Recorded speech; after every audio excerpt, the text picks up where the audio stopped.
जय हिंद दोस्तों, रक्षित खन्ना के इस चैनल में आपका स्वागत है। दोस्तों, आज के इस वीडियो में मैं आपको तीन महत्वपूर्ण जानकारियां दूंगा। सबसे पहली जानकारी मैं आपको दूंगा जुलाई 2024 से बढ़ने वाले डीएडीआर को लेकर। मई 2024 का एआईसीपीआई का कंज्यूमर प्राइस इंडेक्स का आंकड़ा जारी हो गया। कुछ हद तक हमें पता लग गया है कि जुलाई 2024 से कितना परसेंट आपका डीएडीआर होगा। एक तो मैं आपको इसकी जानकारी दूंगा। दूसरी जानकारी मैं आपको दूंगा इक्वल एमएसपी की सुनवाई को लेकर। वीर बहादुर सिंह जी ने एक मैसेज शेयर किया है आज की सुनवाई को लेकर।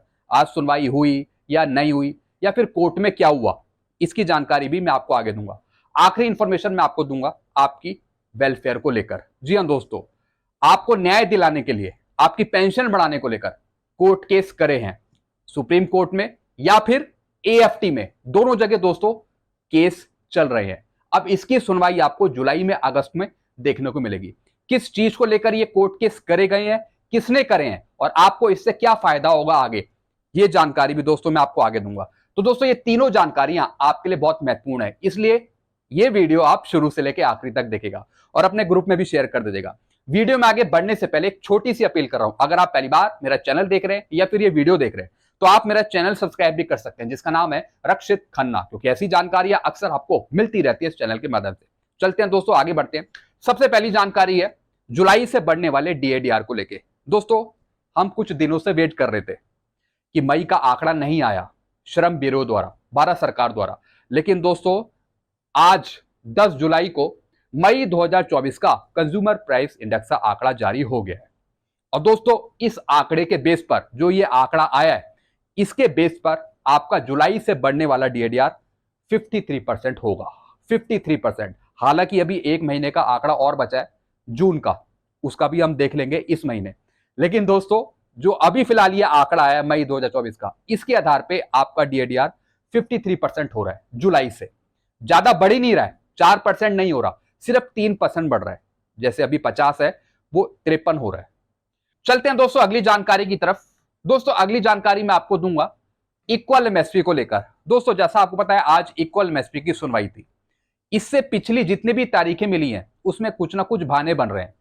कभी जज साहब कहीं चले गए हैं, या फिर सरकारी वकील नहीं आ रहे, कई बार हमारे वकील नहीं पहुंचते टाइम पर, यानी कुछ ना कुछ बहाना बन रहा है, जिसकी वजह से सुनवाई नहीं हो पा रही।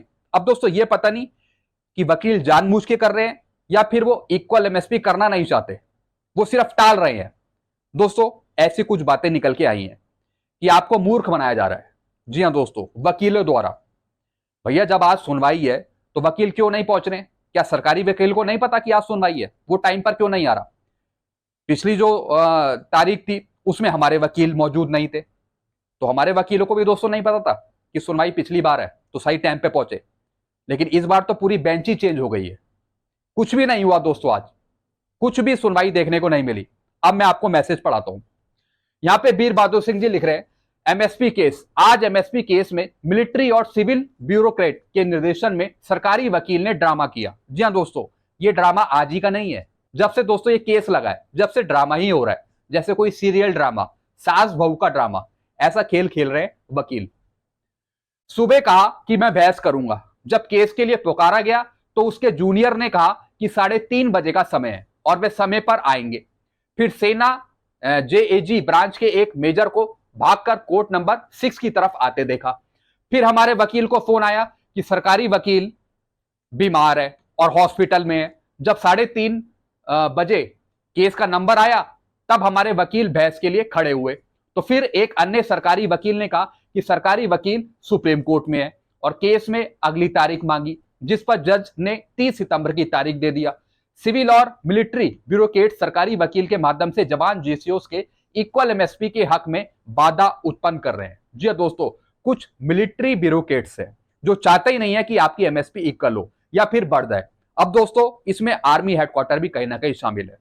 वो भी नहीं चाह रहा कि ओआरस की एमएसपी बढ़ जाए, वो सिर्फ जेसीओस की एमएसपी बढ़ाने की बात कर रहा है। जैसा कि मैंने आपको पिछले वीडियो में बताया था, हमारे ही कुछ ऐसे लोग हैं जो चाह नहीं रहे कि आपको फायदा हो जाए। जी हां दोस्तों, तो इसका मतलब है कि एकता नहीं है। जब तक आप एक नहीं होगे, जब तक सरकार कुछ नहीं करेगी, और इसी का फायदा सरकार ले रही है, वो आपको कुछ दे ही नहीं रही है। तो दोस्तों, बिल्कुल यही चीजें आज इस मैसेज में समझ में आई हैं कि एक्चुअली हो क्या रहा है। यानी दोस्तों, कुछ सिविल और मिलिट्री ब्यूरोक्रेट्स हैं, यानी कुछ सिविल के आदमी भी हैं और कुछ मिलिट्री के भी हैं, जो चाह ही नहीं रहे कि जेसीओस ओआरएस का भला हो जाए। अब दोस्तों ये पता नहीं कि ये मामला कहां पे गड़बड़ चल रहा है। अब मुझे तो ये भी डर लगने लगा है कि आपको आगे एमएसपी बढ़ी हुई या फिर इक्वल हो पाएगी या नहीं हो पाएगी अगर ऐसी खेल चलता रहा। दोस्तों आप इसे चूहे बिल्ली का खेल समझ सकते हैं, चूहे बिल्ली का खेल समझ सकते हैं। पहले वकील आता है, फिर दूसरा चला जाता है, फिर बोला जाता है कि अभी कहीं और वो व्यस्त है, कहीं वो दूसरी जगह चला गया है। फिर दोस्तों बोला जाता है कि सरकारी वकील कहीं हॉस्पिटल में एडमिट है, दूसरे वकील को भेजा जा रहा है। जब दूसरा वकील आता है तो बोला जाता है कि उसके पास टाइम नहीं है, वो कहीं और चला गया। मतलब दोस्तों पागल बनाया जा रहा है। उनका दूसरा उद्देश्य बहस से बार बार भागकर मामले को लंबा खींचना है। दोस्तों ये तो सरकारी वकील करेगा ही, वो दूर भागेगा बहस से ताकि वकील को फीस देकर वॉइस का खाता खाली हो जाए और हम तक कर घर बैठ जाएं। दोस्तों इंटरनल क्या चीजें चल रही है आप समझ सकते हैं, इंटरनली क्या चीजें चल रही हैं। दोस्तों अगर यही चीजें चलती रही, चूहा बिल्ली का खेल, तो आप समझ सकते हैं कि आपको क्या मिलने वाला है। दोस्तों आप बेहतर जानते हैं, आप नीचे कमेंट करके बताइएगा। अब दोस्तों आखिरी इंफॉर्मेशन मैं आपको दूंगा आपकी मांगों को लेकर। मेजर जनरल सतबीर सिंह जी ने यहां पे कुछ कोर्ट केस करे हैं आपकी मांगों को मनवाने के लिए भारत सरकार से। अब दोस्तों उसकी सुनवाई आगे होगी, जुलाई में, अगस्त में और आगे। अब किन किन चीजों पर कोर्ट केस करे गए हैं यह जानना बहुत जरूरी है, क्योंकि दोस्तों इसका असर आपकी पेंशन पे पड़ेगा अगर कोर्ट केस जीते जाते हैं। कुछ पेंशनर कह रहे थे कि ऐसा ना हो major general Satbir Singh ji OROP 3 का केस लेकर सुप्रीम कोर्ट में पहुंच जाए कि ओआरओपी 3 भारत सरकार नहीं दे रही। दोस्तों अगर ऐसा होता है तो फिर ओआरओपी 3 का मामला और टल जाएगा। तो ऐसा ना हो, क्योंकि भारत सरकार कहीं ना कहीं ओआरओपी 3 देगी, लेकिन जब तक शांत बैठना पड़ेगा इन अधिकारियों को कि मिल जाएगी ओआरओपी 3, लेकिन आप उससे पहले कोर्ट केस ना करें। ऐसा पेंशनर कह रहे थे कि मेजर जनरल सतबीर सिंह जी कहीं ऐसा ना करें कि ओआरओपी 3 का कोर्ट केस कर दे सुप्रीम कोर्ट में। और दोस्तों जैसे ही कोर्ट केस चला गया वैसे ही ओआरओपी 3 हमें नहीं मिल पाएगी, फिर ये मामला और लंबा चला जाएगा। तो दोस्तों मैं ये आशा करता हूं, मैं इनसे गुजारिश करता हूं कि आप ओआरओपी 3 का कोर्ट केस ना करें सुप्रीम कोर्ट में। अगर कोई बोल भी रहा है तो आप मत करिए। लेकिन दोस्तों इसके अलावा इन्होंने कुछ और कोर्ट केस करे हैं एएफटी में या फिर सुप्रीम कोर्ट में। आपके वेलफेयर के लिए क्या क्या चीजें डाल रखी हैं केस में ये हम जानते हैं।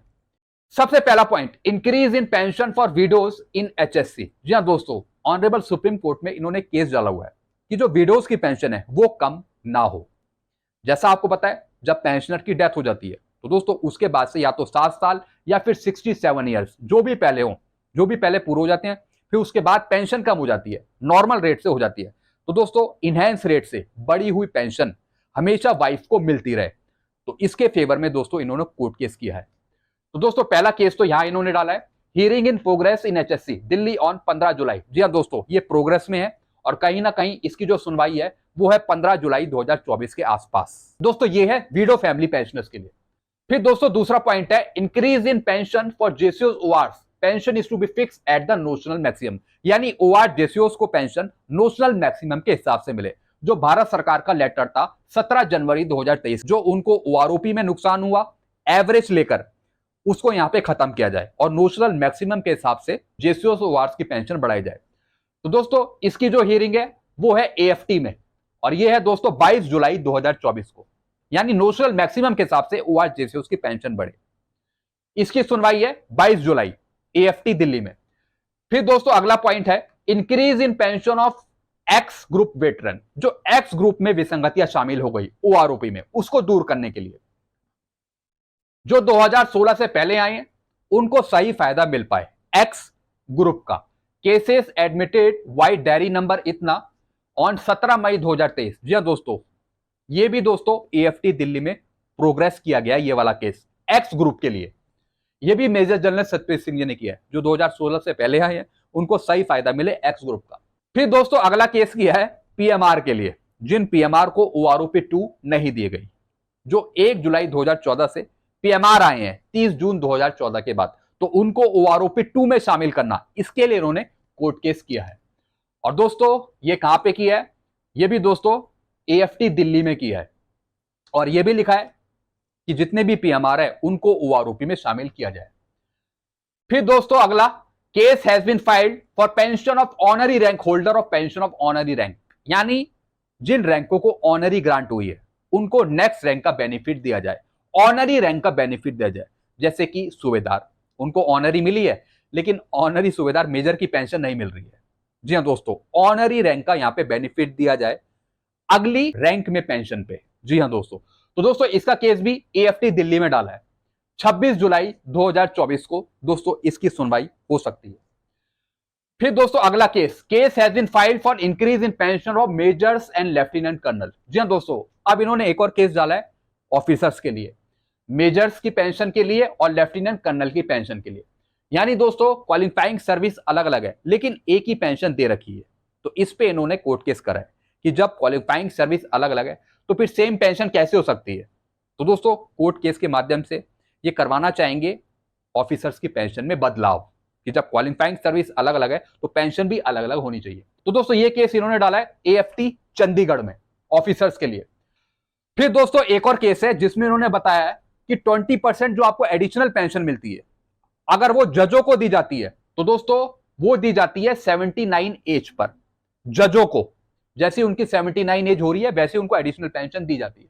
लेकिन अगर आप बाकी पेंशनर्स को देखो, वो दी जा रही है बाकी पेंशनर्स को 20% एडिशनल पेंशन 80 खत्म होने के बाद, बल्कि मिलनी चाहिए थी 80 स्टार्टिंग पे।